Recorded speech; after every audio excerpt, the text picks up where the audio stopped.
drag queen. Welcome to the What Now panel here at Black Queer Town Hall. I am very excited. This is an amazing panel. I'm so excited to introduce everyone. Please welcome Angelica Ross, actor, producer, human rights activist. You can call her Miss Ross. How are you doing today? I'm here. You are here. Yes. Showing up is half the battle. Yes. We have Montana Levi Blanco. Montana Levi Blanco is a costume designer for theater and opera. Thank you for joining us, Montana. Thank you so much. Yes, thank you, Bob. My pleasure. And of course, we have Randall Tucker, who is the Chief Inclusion Officer over at MasterCard. Thank you so much for joining us as well. Thanks, Bob. Great to be here. So before we get started, I just want to, before we jump into everything, I just want to find out where everyone's broadcasting from. I'm in Washington Heights in Manhattan. Ms. Ross, where are you at right now? I'm in Decatur, Georgia. I miss Atlanta. Oh, I miss Atlanta so much. I'm from Clayton County, which is not quite as nice as Decatur, but but you know what? But it's home. Yeah. It is home. And Montana, where are you broadcasting? I'm in Bed-Stuy, Brooklyn. Okay, Bed-Stuy. And Mr. Tucker? I am in Chelsea. Work. So this is about, this panel is called What Now? It's a conversation about what to do now that we are starting to see progress in the Black Lives Matter movement. We're starting to see not enough, in my opinion, but small amounts of recognition and progress within the queer community from the Black Trans Lives Matter movement as well. And of course, I wish that it was getting a lot more recognition from the entire Black Lives Matter movement, the cisgender people as a whole. But this is a conversation about what to do now, because in my experience, I've noticed a lot of people have been seeing that because we've been taking to the streets, taking to Twitter, we have been taking to like legislation. That's one of the things I realized. The protest is more than just the rioting, the looting, the Twitter, and the people working on the paperwork side. It's all of those things combined are actually making sure that all of George Floyd's murderers have now been arrested and are being charged. It's reopened Breonna Taylor's case.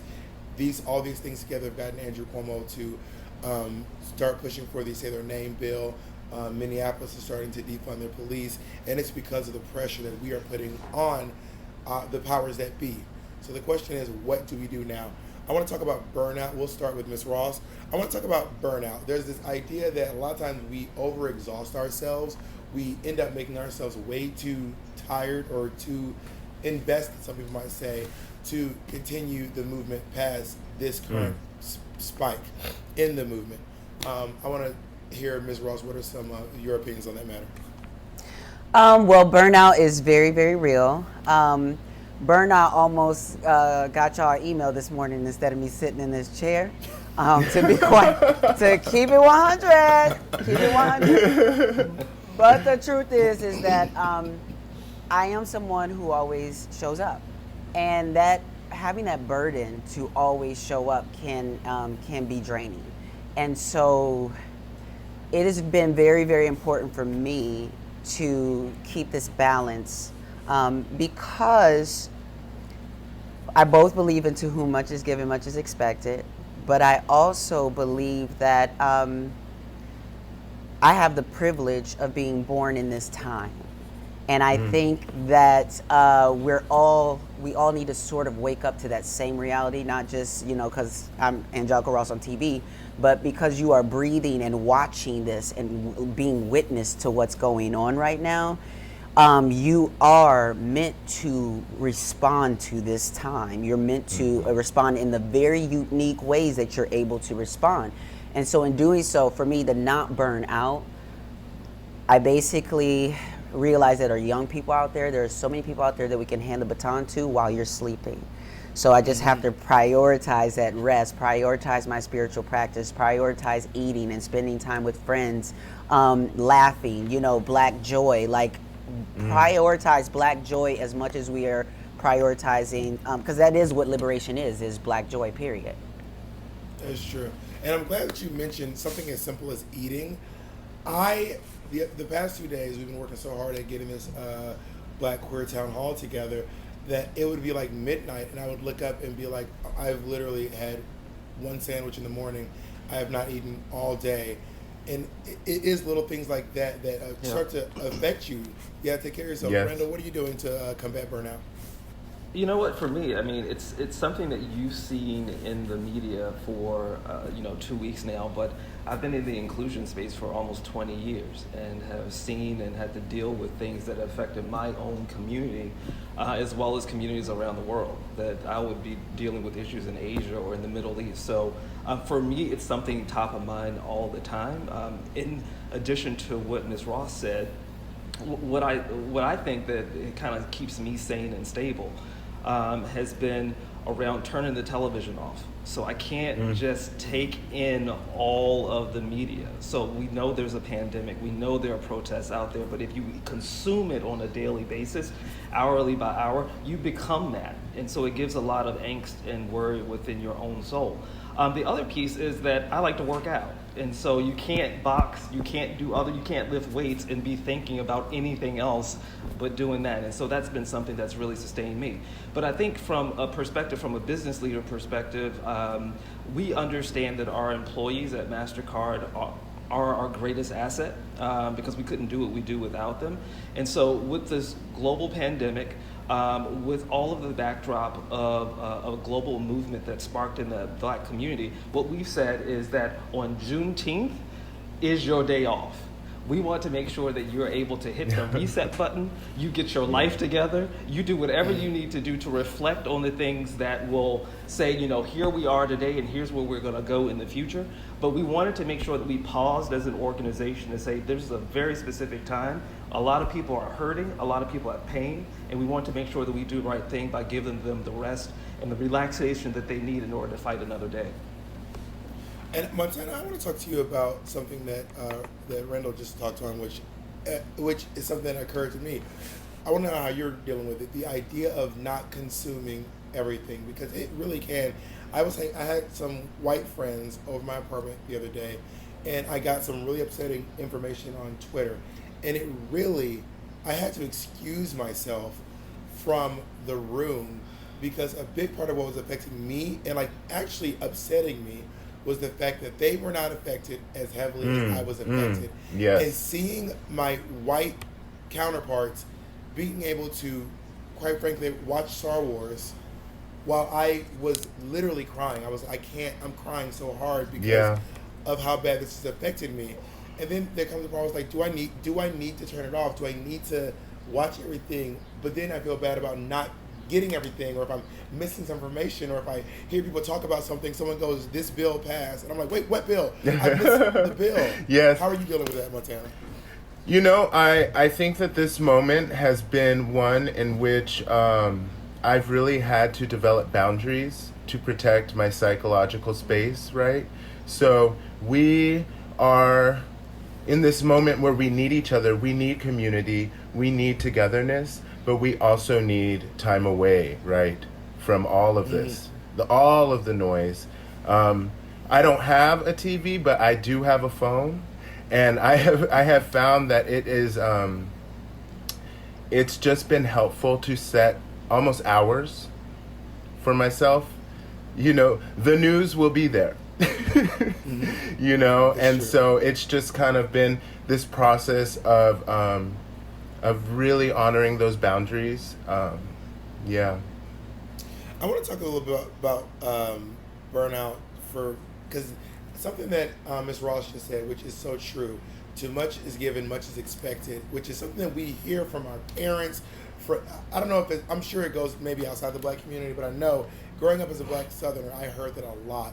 And I would think to myself times, I would feel quite frankly guilty thinking about the fact that people in my mind, I'm like, I can't allow myself, this is not for everyone out there listening, but I have a hard time allowing myself to be burnt out or tired from posting and going to 1-2 marches a week when Harriet Tubman was going all the way from the South, sometime all the way up to Canada, 12 times, working in the military, on top of that being covered in scars and whips and bruises, having a she had all the things that people like Harriet Tubman, all these people who came before us went through, and I'm like, but I cried because but that's not to diminish it, everything is relative, but I do think to myself, I have the same DNA that Harriet Tubman has in her that allowed her to save almost 1,000 slaves from a 5-foot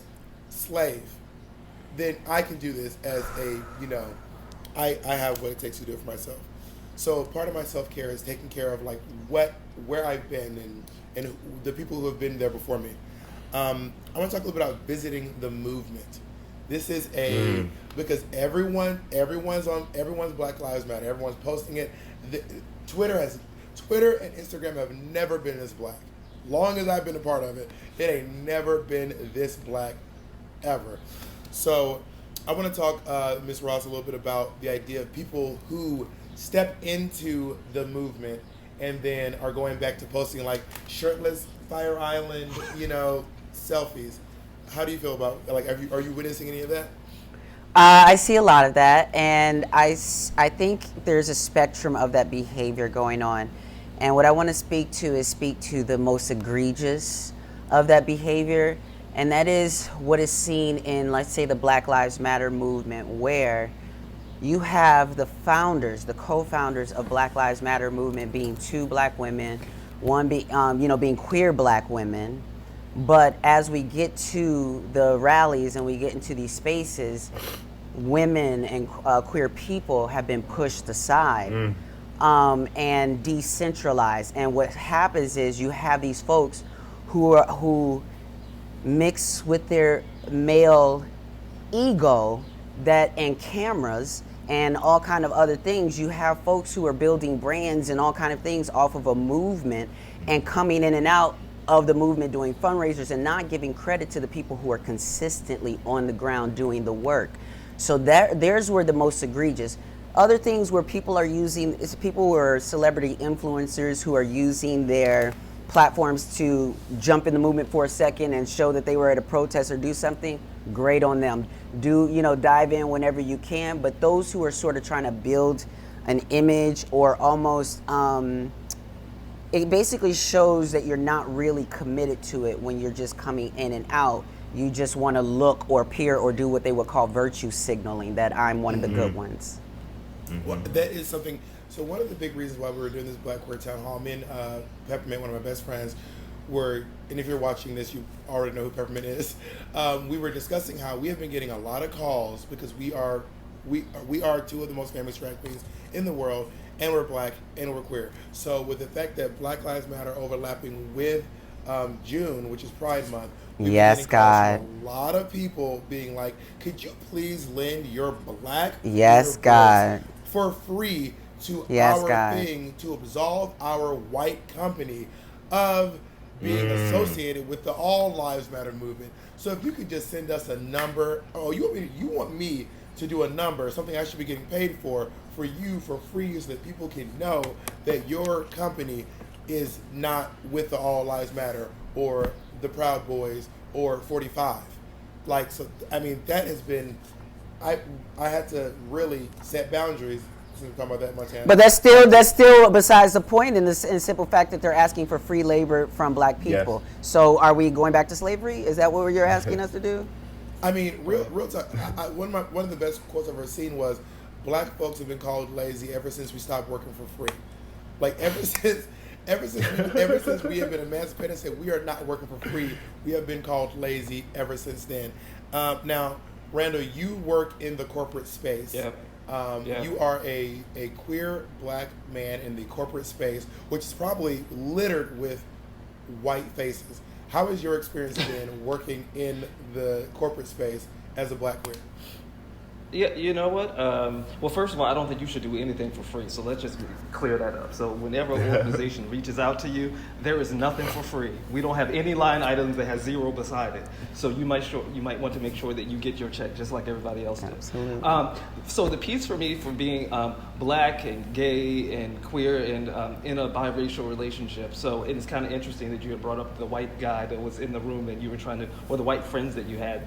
So all of that is going on in my life, plus I'm from the South. So there's a lot going But what I will say is that I've chosen to work with organizations and work for organizations that I know that they have the right heart in doing the inclusion and diversity work. I have had many opportunities to go to many different other organizations. So I've spent most of my life in the hotel and restaurant industry, as well as now at MasterCard. And the common theme for those boards as well as those leadership teams is they really wanted me to bring my authentic self to the company.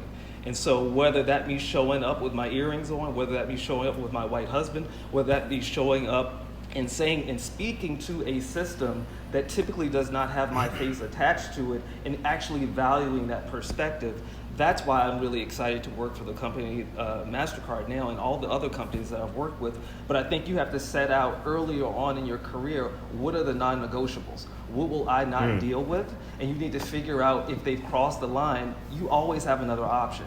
Just like, when there's the old line, great talent can go anywhere.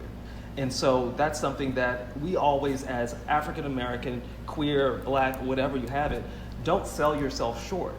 We have to make sure that we have our own standards because everyone else does as well. So I would just baby, but when them bills is due, listen, Yeah. and when them bills is due, and when people keep selling you short, you know what I'm saying? Like, you got to find it's hard. It's hard to. It is. That's a difficult place to be in when somebody, It's a balance. especially the most marginalized folks.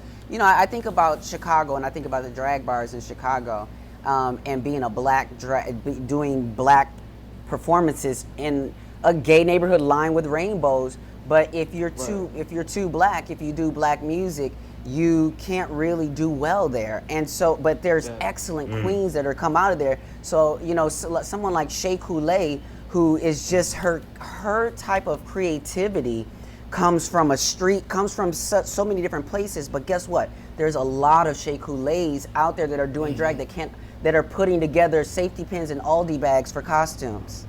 Yeah, right. And Ms. Ross, and I think that's what you say is you hit it on the point, because if you don't have representation of people like a Shea Coulee in these corporate America jobs, they won't look and see that there's an opportunity for that to bring someone else in. And so that's why it's so important for organizations to have a diverse representation of diversity at all levels of the company, especially at senior levels. And what I'm about to say this is not an endorsement. I'm just saying no one has paid me to say this. When it comes to companies who are like proving that they are about that, they about that life, they really about that life. People like Ben and Jerry's is out. Ben and Jerry's has turned their Twitter into a Black Lives Matter stan account. Ben and Jerry's is like, Jerry Garcia is not playing with you hoes on this day. The founders of Ben and Jerry got arrested in the streets. Like, they are really out here being like, we are showing y'all we for real in these streets. Another thing about visiting the movement, I want to talk for a moment, Montana. You famously recently, accountability is a big part of making sure folks don't visit the movement. You famously recently went live on the internet about accountability in the theater and opera space. Can you talk about that a little bit? You were holding someone very accountable, and you can say that if you want. Yes, something that's been in the back of my mind during this whole time, right? We're in this like unparalleled paralysis, right? Where people have the time to participate, the time to visit. But what's been in the back of my mind is what happens, where's the sustainability? And like, what is, when we don't have all this time again, what is the infrastructure that will be left behind? And so I think that the statement that I released recently, I really tried to write it in the spirit of healing and reconciliation, right? Because people have to be held accountable, but there's lots of ways to accountability. And I think that there is a kind of a danger with cancel culture, personally. And so I'm just like, it's difficult because I'm trying to navigate the support from our allies while also interrogating what that allyship means. And I think that that's really difficult for people to understand, that you can be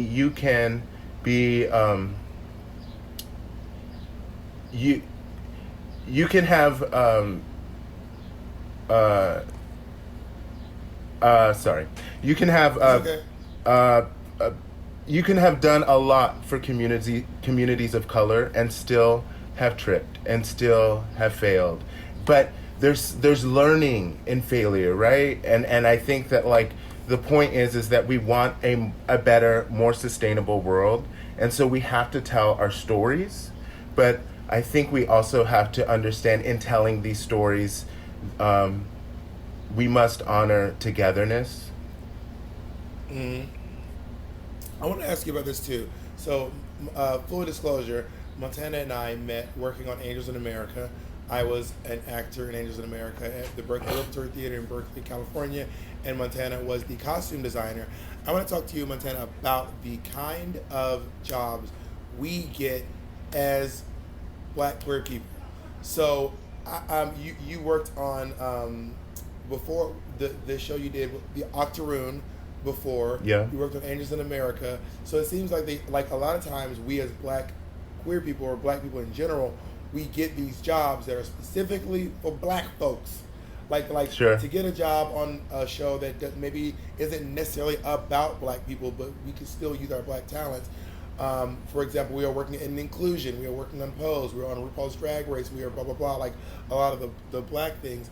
I want to hear about integrating Blackness into the fabric of America. I mean, we are an essential fabric in the tapestry of America. Montana, we'll start with you. Sure, I absolutely agree with you. And it's a little complicated too, right? Because in one hand, like you said, shows like Pose and plays like Octoroon, right? These plays that are these works that are Black are prolific, right? So in one sense, there is these spaces that we are cultivating where we're able to show different ways of seeing Blackness, different ways of being Black, and diversity within the Black community, right? But I do believe that a lot of these artistic directors, a lot of producers do play a game of chess, right? Here's one Black, okay, we got the one Black person for this, we have the one Asian, we have the one Hispanic, and we're ready to go. And it's not that easy. It's much more complicated than that.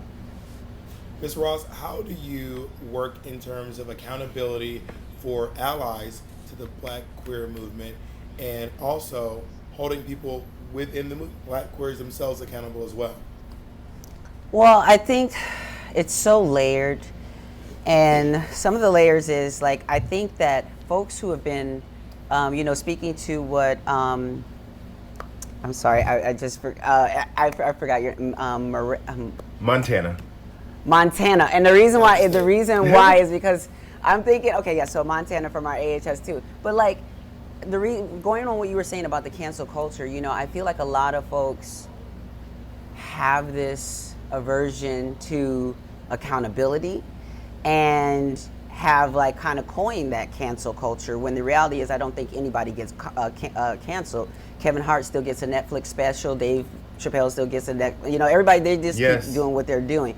So it's more about, you don't get to come back into the mainstream fabric of like how we're collectively trying to work for everyone until you understand being in community is it's like a sacred contract. If we're going to have community, that means that you have to play by certain rules of respecting everyone. So I think, that's on one level. And then on another level, I think that too many times folks don't understand diversity enough to understand.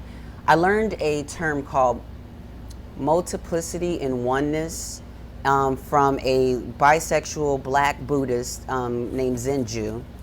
And what that basically focuses on is that too many times people are like, oh, we just need to come together and be one and just not, why do we have to single out Black Lives Matter, and why do we have to, single out these different things? When if we gave life to all the different pieces and uniqueness that we have, if we really were able to also like caucus our communities in ways where they're able to kindle like a fire everything that's great about their culture, then when they go to work, when they leave their houses, and we create a culture where they're able to bring all of themselves together, then we get a better experience then we see ideas coming to the table because people's culture and identities aren't being muffled. Randall, can you talk to me about accountability in the corporate space? Because I'm right now, I am nobody's corporate America. I have never. The only desk I ever sat at had a makeup mirror and some powder puffs on it, or in school. I love that. Honestly, I feel like if I was in, something says, because I know if I experience it in the bars, microaggressions from such a liberal space, that I know that the corporate space has to be littered with microaggressions and moments that hold people accountable. You know what? I mean, here I have two things to say. That one, anything that you see out in society will happen in an organization. So there is no line between more or less. The same people that show up at the bar are the same people in the office. But the piece that I think is really important, that is, if an organization is truly committed to inclusion and diversity, accountability is paramount to everything. So you really don't know if you're going anywhere unless you're measuring what that accountability looks like. And so for us at MasterCard, when we talk about representation, we're looking at the numbers. Have the numbers actually moved? When we look at inclusive leadership, are our cases for lawsuits, are our cases for employee relations incidents, have they gone down based on the inclusive leadership that we're training? When we talk about providing economic access to all communities, in the Black community, how much money are you spending on procurable items in the Black community? So it's those types of things that we look from my angle to show that we're actually moving the needle within the corporate space. So that's kind of an example for you to give some kind of understanding of, accountability looks many different ways within our company. And I want to say too, one of my final thoughts here before we close out. There's a big discussion about Karens in the Karen's place in the world. If you don't know what a Karen is a word usually used to describe what would usually be a white woman who would aggress the Black community, usually by calling the cops on us or calling management on us, simply for existing in the same space they do or feeling intimidated by us. I've come up with this new phrase called Susies. Now, Susies are the kids of Karens, all right? There are these Susies online who are out here, like, filming themselves, taking their parents to task. And I was recently telling some of my white famous drag queen friends, the reason you need to say Black Lives Matter is because if you, let's say I was talking to Katya, when you say Black Lives Matter, because you have all these little white girls who love you, when Black Lives Matter to Katya, they now matter to this little girl. So now this little kid is in the house of a Karen who might call the cops on me, or maybe her father is a police who might kneel on my neck as I breathe my last breath. And now we have a Black Lives Matter person in the home of someone who might aggress the Black community. So that is why I feel it is important for us to hold everyone accountable. And I want to give a shout out to these, because I've been seeing these, they're going viral on TikTok, mostly them presenting people where they will film themselves talking to their parents, taking their own parents to task, which is, I mean, as a Black child, I cannot imagine taking my mom to task. That would be the last video you ever saw of me. That would be my, and by the way, please come, please say nice words to me because I'm done after this. But shout out to people who are addressing it, like stuff like this in their families and at home. That is, in my opinion, the true mark of an ally. Someone who calls it out when they see it and is speaking on it. I want to make sure everybody has an opportunity to wrap up their final thoughts. If anyone has any final things they want to share, Ms. Ross. Two quick things. One, Bob, I think you just hit on too, is that I think us as Black LGBTQ plus folks, I think it's time that we not be afraid to push back on our parents about the things we know we need to push back on our parents about. I've been in those spaces before, and I've had my mom, as I'm calling things out and being a little bit sharp at the tongue, throw, a cup at me, and us get, but sometimes if it has to come to that, you know what I mean, in certain ways, it just has to. Secondly, I want to say as a final thought about what we should do next as Black LGBTQ folks. I literally just thought about this coming up this morning. But since Pride started out as a riot, started out in rebellion, Black people, Black LGBTQ people. They're getting in the streets every day with the Black Lives Matter movement. That means pride continues. That means us as Black LGBTQ people, that's our pride parade every day. Or every time we're in the streets, that's pride. So please come out with your pride flags, with your drag, with your pamphlets, with your whatever the things that you need. Like literally, it's the riot. This is it. So we cannot allow the Black Lives Matter movement to erase queer, trans, LGBTQ people. We can't allow them to do that. We are Black. Thank you, Montana. I really love what you just said about the Susies, right? And I think it's an example of the way in which we need to build an infrastructure of sustainability, right? We need to step into, there's all these ways, and we need to be creative about how we build our new world. And yeah. All right, thank you so much. And Randall? Well, first of all, I'm glad to have met each one of you. So Bob, Montana, and Ms. Ross. I mean, it's been amazing, and I'm really excited that I work for an organization that allows me the space to even be with all of you. I think in summary, one of the things I think that's most important to me is being the change that you want to see. And so we can look to institutions and governments and look everywhere else. But each and every morning we have to wake up and make a choice to either be a headwind or a tailwind to someone feeling both like they belong or included. And that's just part of human decency. And I don't care if you're gay or straight or what you look like, that is just a tenet of who we are as humans on this earth. I think if you want to do more in the community, be active by doing community service, or either mentoring someone that just needs a better understanding of how to navigate this world because you've already gone through it. And most importantly, I would just say go out and vote. Yes. Vote. All right, Angelica Ross, Montana Levi Blanco, and Randall Tucker. Thank you all so much for joining us. Thank you for tuning in, and I will see you around. Mwah.